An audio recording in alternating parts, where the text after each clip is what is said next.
Teachers, colleagues, friends, good morning everybody. My talk today is talking about not just a sophisticated hearing instrument. The focus of today's talk is on profound sensory hearing loss. Whatever I am going to talk, the facts which I am going to put in front of you is around profound sensory hearing loss cases. What are we trying to do? Is first is provide auditory sensation, access to speech spectrum, speech perception, and over and above everything, we want functional communication to take place. This is cross-section of the cochlea. This cross-section shows that there are normal hair cells on the cochlea. So whenever the sound enters the inner ear system, it creates connection potential, and then it is carried through the auditory pathway. What happens when there is a severe profound hearing loss or a profound degree of hearing impairment is no matter the sound comes, it may be amplified speech through hearing aid, it fails to generate action potential, and as a result of that, the person does not get a hearing percept. Now, what is the management of profound sensitive hearing loss? When you have a picture like this and there is a damaged cochlea, hair cells, what is the best option? Is it a hearing aid or a cochlear implant? This is a diagram which is showing hearing aid in situ. What hearing aid does, it picks up the sound, amplifies the sound and sends to the inner ear.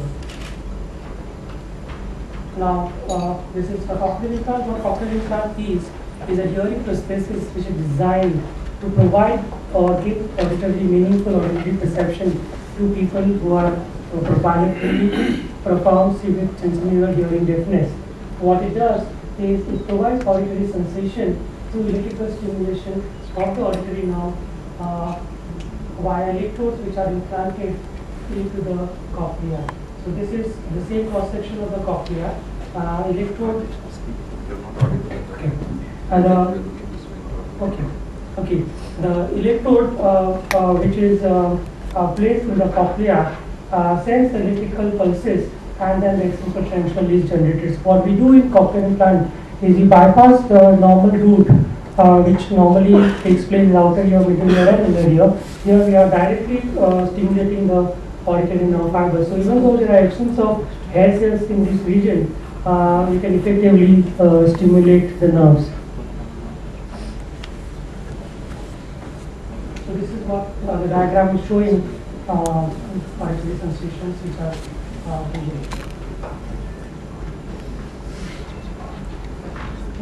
this is just a comparison between the hearing aid and cochlear implant. Both cochlear implant and hearing aid start in the same fashion, is they receive sound.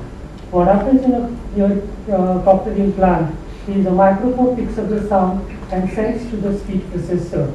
The speech processor decodes the message and sends to the inner part of the cochlear implant, which is a receiver which is implanted inside, and this decodes the message and stimulates the auditory, the electrodes which are there, and they in turn stimulate the auditory nerve fibers.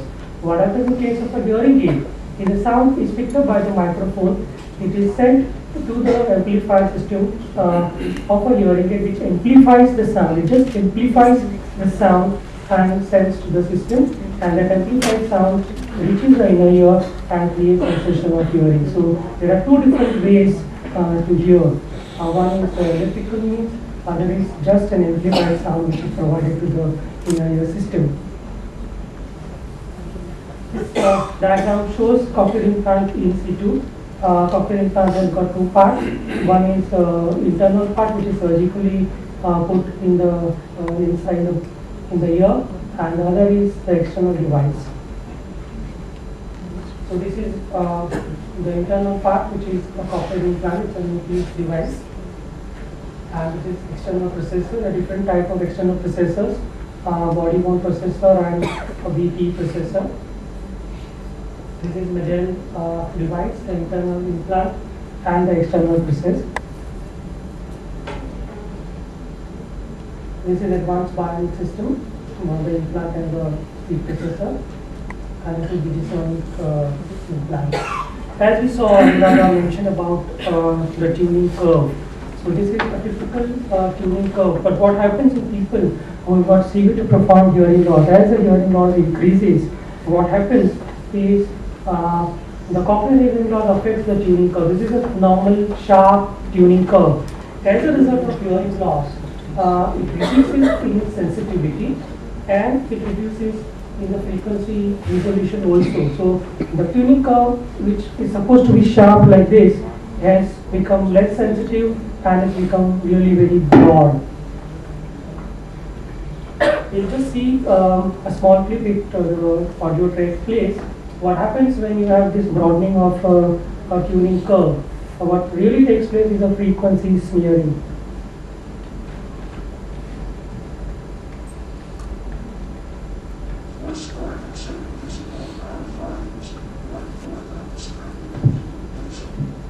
So this is what happens when the tuning curve becomes broad and loses its sensitivity. Now what is the original message? 407 years ago, our fathers brought forth on this continent a innovation. Everybody could appreciate our display one more time? No? One more time, please.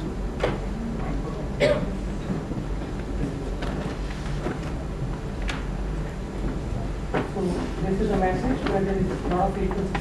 407 years ago, our fathers brought forth on this continent a innovation. And the message is? 407 years ago, our fathers brought forth on this continent a new nation. So this is what happens in the cases of these are the tuning curve. What hearing aid does, it amplifies, it improves the detection. You know that they were there, so they can be detected at a lower level, but the shape still remains unaffected, which results in frequency resolution problem. This is a tuning curve with a cochlear implant. It's a nucleus 24 system device, and this is, as you see, they are so sharp tuning curve, which is giving a lot of the spectral information, and temporal information is coded differently by cochlear implant.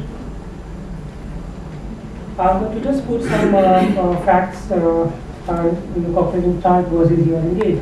The first thing is the issue in profound hearing loss cases.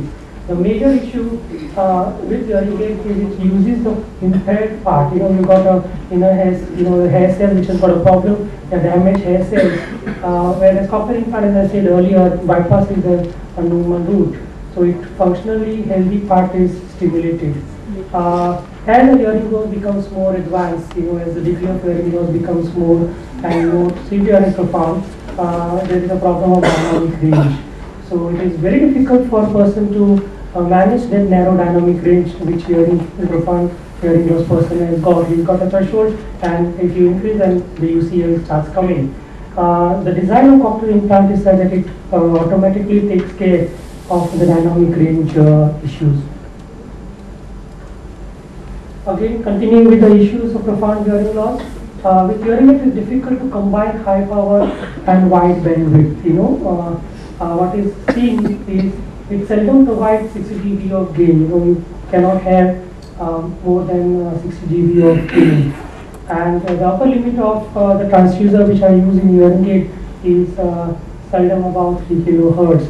And on the boot point, there is meaningful information as high as 10 kHz. So this is a really very important thing we should be keeping in mind. Whereas in cochlear implant, they have no problem in combining the power, and the bandwidth is very clearly addressed by the design itself. They give a frequency range from 150 to 8000 Hz. Some people do have a lower thing, but this is a average frequency range which is addressed by a cochlear implant speech processor. So here we have a aided audiogram. This is finally for the profound hearing loss case.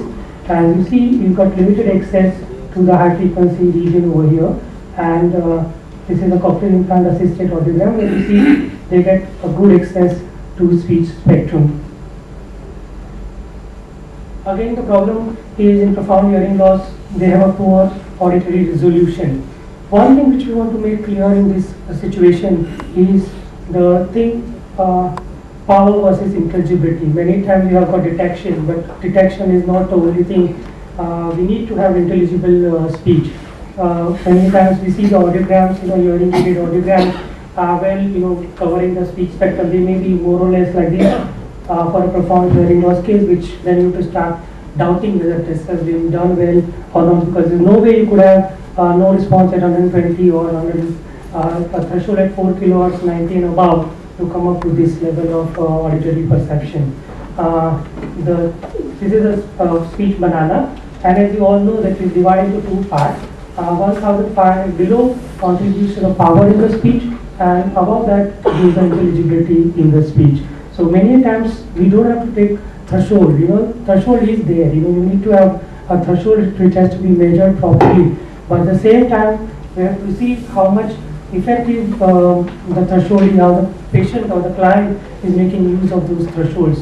So the threshold is the one which we do in a calibrated manner. We need to be having measures which shows the real outcome. We have got scales and tests, which has to complement this finding.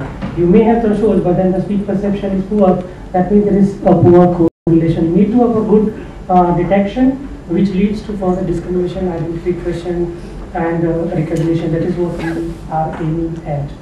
So as you see, as a result of poor auditory resolution, they may hear, but they may not understand. So in that situation, then they have to look. So for people with profound hearing loss, they have to combine hearing with lip reading. The primary mode of perception is lip reading. The hearing is just a secondary to the situation. Where you have a lesser degree of hearing loss, you got more auditory clues, and in a natural manner, as everybody does, speech reading and lip reading, you combine two information and come to a better speech perception. In hearing aid, in cochlear implant, it is easy to provide high frequency consonants very easily. So if you see, if you have got a aided speech assisted audiogram with the PI assisted audiogram at this level, you can easily perceive those high frequency consonants like sh and and those whisper sounds. Even for cochlear implantation, if you say, they could immediately say, oh, what did you say? So this is a beauty. The first thing, what happens, switch on, and few session after switch on, his teacher would come and the parents would report, oh, my child is now able to say, oh, perceive, detect, and subsequently identify those high frequency sounds, which becomes really difficult if you have aided thresholds like this. I'll quote some studies here which are relevant to my talk, and this is study by Osberger here, and they have divided the hearing aid user into three parts. One is gold category user. They wanted it thresholds 90 to 100 dB. The silver category people are 101 to 110 dB, and the bronze category is greater than 110 dB. So as you all see, as the degree of hearing loss becomes more and more, and in cases of profound hearing loss, what they get is just low frequency percept, and there are no temporal clues given. So basically, they have to be depending on the lip reading much more than their listening.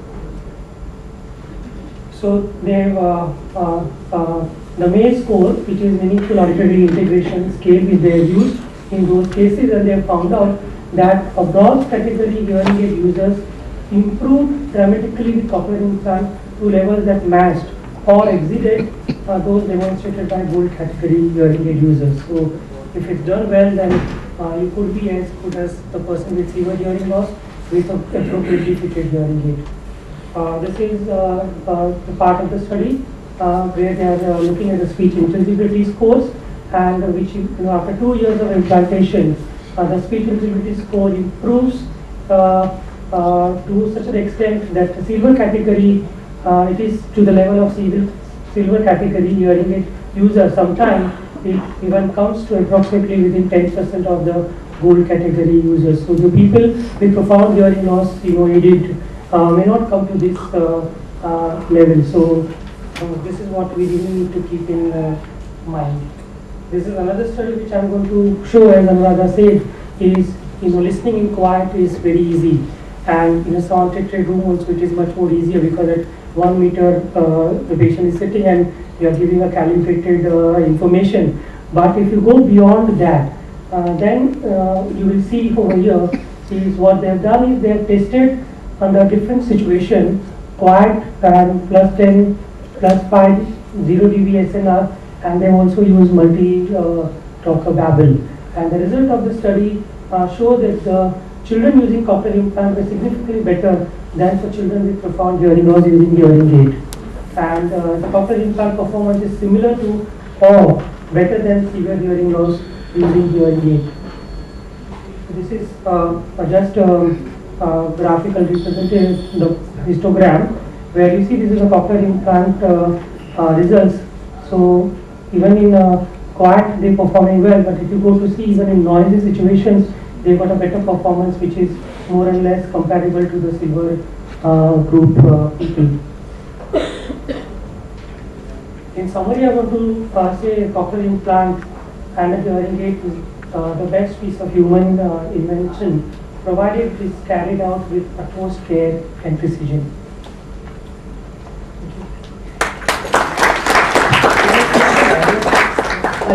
Some audio tracks which I have. Can I just play it?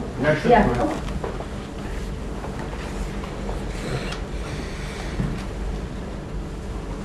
So this is what, as I thought maybe I would not have time to go to that, so I kept it in the last one. This is a speech spectrum, and this is a patient's profound hearing loss with no response to the higher frequency.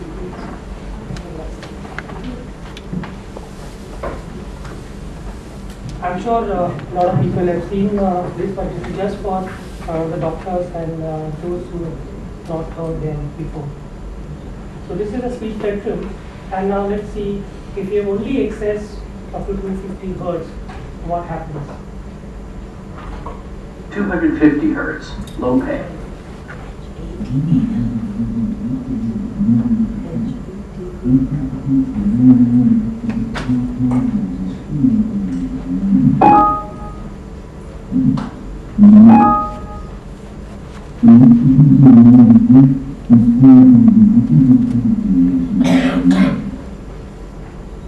Okay, so you've got 5 hertz now. Let's skip that and see if you can only access up to 1 kilohertz. This is the usual case in the profound hearing loss cases. 1000 hertz, low pass. Rainbow is the division of one light into many beautiful colors. These take the shape of a long line off which is half high above and its two ends beyond the horizon. When the man looks for something beyond his reach, his friend says he's looking for the pot of gold at the end of the rainbow. Okay, now we see what is the original message when you got a complete access to the speech spectrum. 4000 hertz, low pass. Rainbow is a division of white light into many beautiful colors. These take the shape of a long round arch, with its path high above and its two ends beyond the horizon. When a man looks for something beyond his reach, his friends say he's looking for the pot of gold at the end of the rainbow.